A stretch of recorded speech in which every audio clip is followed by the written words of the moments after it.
Okay, perfect. Thanks, Kevin. I appreciate the warm welcome. So, yes, came from the United States to, of course, convey everything and anything about exactly what the U.S. government is thinking at every twist and turn. But unfortunately, I don't have all the answers, but I will try to at least provide some perspective.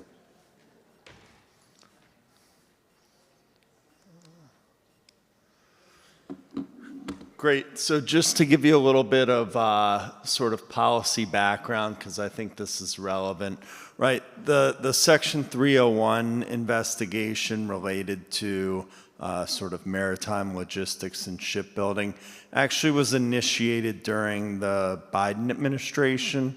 So came at the request of actually 5 U.S. labor unions that wanted the U.S. government to investigate these practices of China.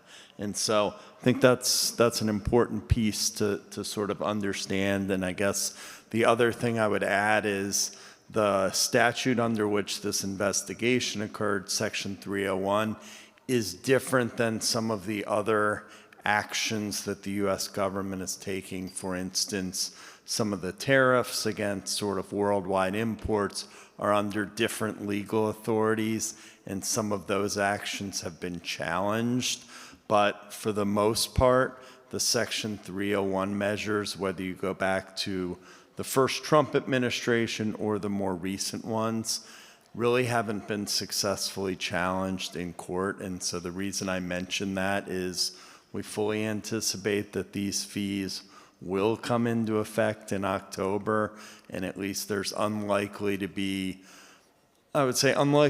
successful legal challenge on the matter as a whole. There may be certain issues in which parties, challenge an interpretation or challenge the way it's being implemented. And then up on the screen, those are just some of the sort of bases on which the U.S. government pursued this investigation and then came out with a finding.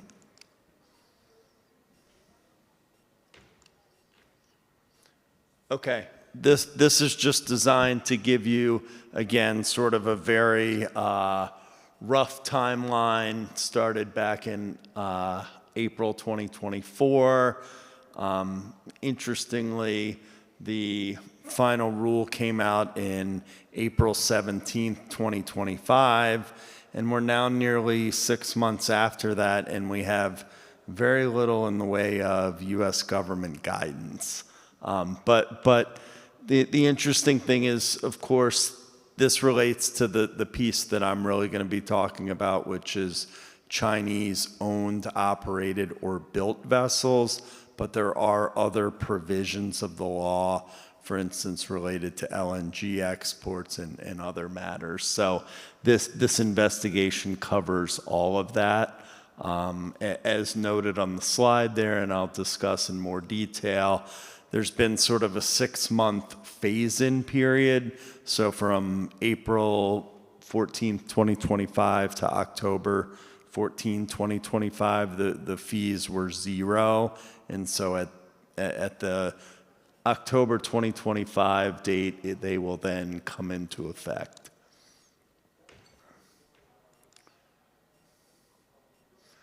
Okay, a lot of information on this slide. Don't worry, I won't be going through all of it. But this is just to give you sort of an overall perspective on sort of the detail at which the U.S. government is looking at these issues. And I think, again, these are sort of the 3 broad categories in which the additional port fees could apply, right? Do you have a vessel owner of China? Do you have a vessel operator of China? Or do you have a Chinese-built vessel? As you might expect, the easiest one to look at is probably the Chinese-built vessel. It gets more complicated and more challenging in terms of potential interpretations of vessel owner and vessel operator. I will go into a bit more detail, But I think, again, when you look at the definition of what's captured in terms of the links to China, I mean, you see fairly quickly that this is meant to cast a very large and wide net. For example, you may have, let's take a Singapore entity in which the parent company has its principal place of business in China. Okay, well, if you read what the definitions talk about, that would be controlled by an entity that has its principal place of business in China. So that could be captured by these additional port fees. I guess the other thing I would mention is when it comes to some of the fairly detailed requirements and interpretations of 25% amount, it's looking at the board of directors, et cetera. Some of those concepts, I think, apply from, in some respects, other U.S. government laws that are on the books. I also practice in an area called CFIUS, Committee on Foreign Investment in the U.S., and so that's looking at really foreign investment inbound into the United States. And you see some of these similar concepts arise in terms of 25% ownership, majority of the board of directors. And so I think as the US government continues to refine precisely how this will be administered and enforced, may borrow some concepts from sort of other existing laws. There's also a tax-related law called the FEOC provisions, Foreign Entity of Concern. And so, again, some of these concepts have been sort of percolating in other areas, and so now it's coming to the world of port fees. Okay, why do I put up this blank form? Well, this blank form has a lot to do with how the port fees are going to be assessed. So on this form, there are two blocks. One is name and country of operator. The other is name and country of owner, right? In terms of this form, there's actually not a lot of detail on precisely how those things are interpreted. For instance, there's a one-page instruction that goes along with this form and doesn't say anything about how to evaluate the ownership. It does give you one little piece of information on the operator. It says, operator as listed on the certificate of financial responsibility unless other verifiable charter or lease arrangement indicates otherwise. That's important because I think there's a little bit more leeway when it comes to how one may think about and structure a particular arrangement as to who the operator of the vessel is.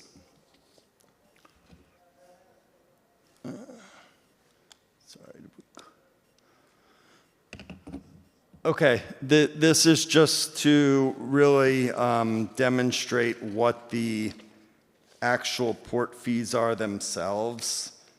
Sorry, let me go, I think it skipped ahead. Sorry, just to go back here 1 second.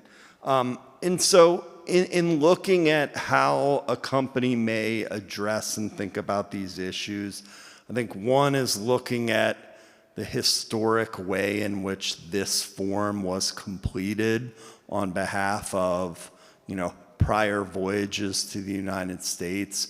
Of course, if there's a determination or an in-house evaluation that, well, we may want to treat something slightly different than it was done in the past, we need to have a good reason as to why the operator block maybe changed from 6 months ago, 9 months ago.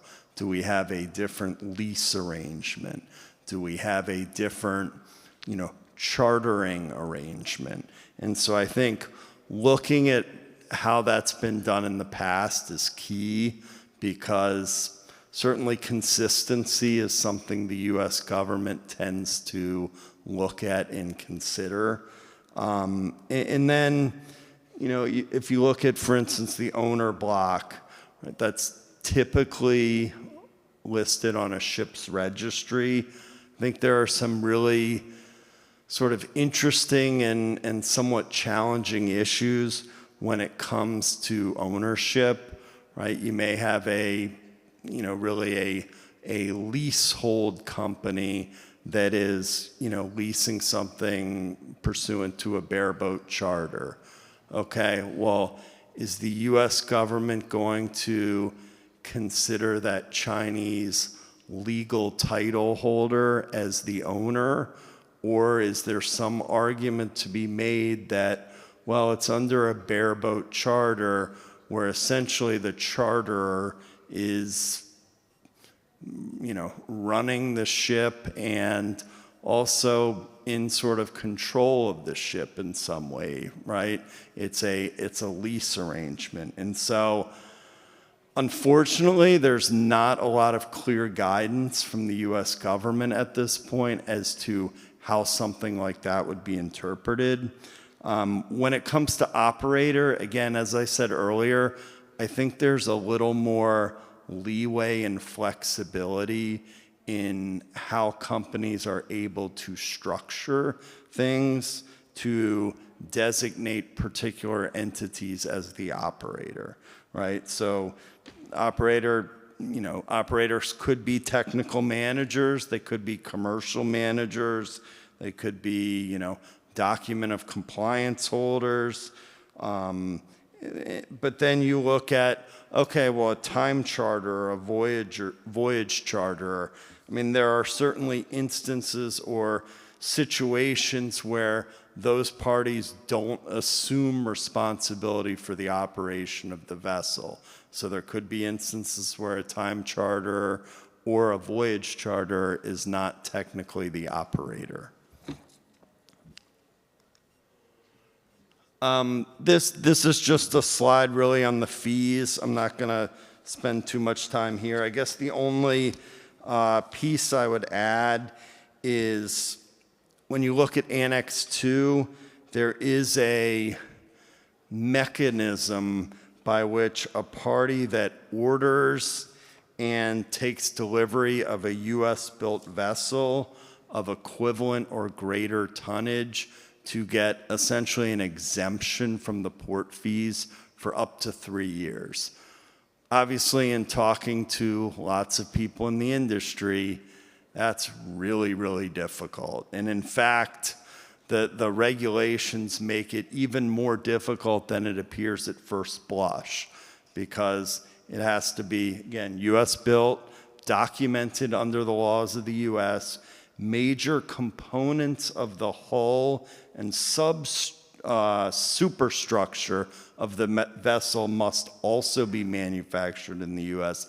And then there's a whole list of certain components of a vessel that also have to be manufactured in the U.S. So I think in reality, that provision is going to be, I think, very sparing in terms of providing relief or assistance. Again, this slide just tells you, really there's sort of an ordering to how the port fees apply. The idea is that they're not cumulative. You go through sort of a sequential order or hierarchy to determine which fee your particular vessel would be required to pay. Then there's also a fee cap provision.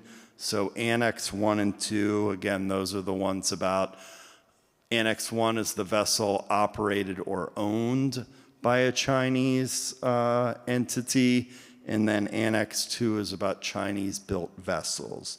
And so those two annexes do have a cap of 5 times per year.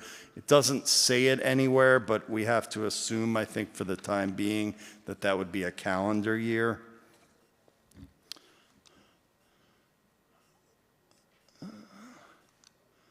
Whoops. Okay. As I said, unfortunately, I don't have tons and tons of answers from our U.S. government. I guess a couple things I would mention is in my conversations with people within government who are working these issues, there is guidance and or frequently asked questions in process. Well, we're at 6 months or nearly 6 months, so it's taking a while.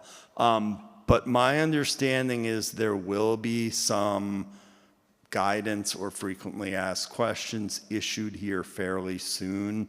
Does that mean within a week? Does it mean October 13th? I sure hope not. But we will see presumably some more information from our government. The other thing to sort of mention is the U.S. Trade Representative's Office. That's the lead U.S. government agency here. And so that's the agency tasked really with making certain determinations, enforcement, et cetera. But that agency is going to be supported heavily by Customs and Border Protection, as well as the U.S. Coast Guard.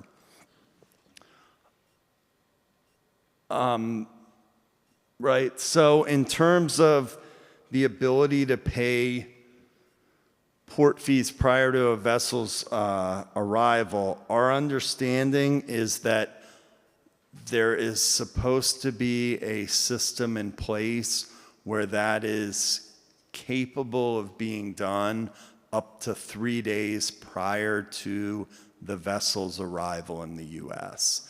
And so as the vessel is coming to port in the U.S., there will be that mechanism to enable a party to pay for the port fees, right? And so it's not a lot of time, and I think what we envision happening if those port fees aren't paid in a timely manner is probably the vessel comes to the port, docks at the port, but maybe is not permitted to unload at the port. So that's one possibility. The other thing to mention is in terms of some of the waivers and exemptions from people we have talked with in the U.S. government, there are certain, I think, waivers and exemptions where the parties may have to pay the port fees up front and then receive reimbursement once that waiver or exemption is confirmed. And so take, for instance, one of the provisions in the law talks about, well, if it's a specialized or special purpose-built vessel for the transport of chemical substances in bulk liquid form. Well, my suspicion is the U.S. government is not going to be able to confirm that prior to the vessel arriving in the U.S. And so that could be an instance where the port fees would be required and then the parties would seek reimbursement from the government. So I think that's at least something that parties should, anticipate as a possibility. The other, for example, is that there's a provision for the Chinese-built vessels where you talk about U.S. ownership of 75% or more. Well, again, that's not the type of thing that's going to be verified up front and prior to the vessel's arrival. The last slide, and I just have another minute, is just sort of talking about certain best practices and mitigation strategies. And so we've certainly talked to a number of parties in this area. I mean, I'll just highlight a few. For instance, some shippers are considering, okay, well, do we use some kind of border area right adjacent to the United States? Do we use Vancouver, Canada, in order to supply the Pacific Northwest of the United States? Do we use, and I would say seems less likely, but something like a port in Western Mexico to supply California. So again, those are at least things that parties are thinking about. And again, I think doing your own due diligence to fully understand, okay, what is the ownership? What is the operation of the vessel? What is the build of the vessel, right?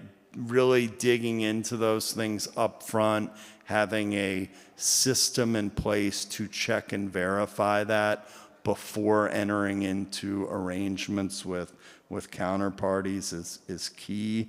And then I guess the last one is, obviously we've heard of people saying, okay, well, we're going to consolidate and in some ways have less port calls in the U.S. Maybe it delays shipping of certain goods or commodities, but using larger vessels, things like that, to mitigate the port fees. And with that, I appreciate everyone's attention, and I will be lingering around and certainly love to answer any questions. Thank you.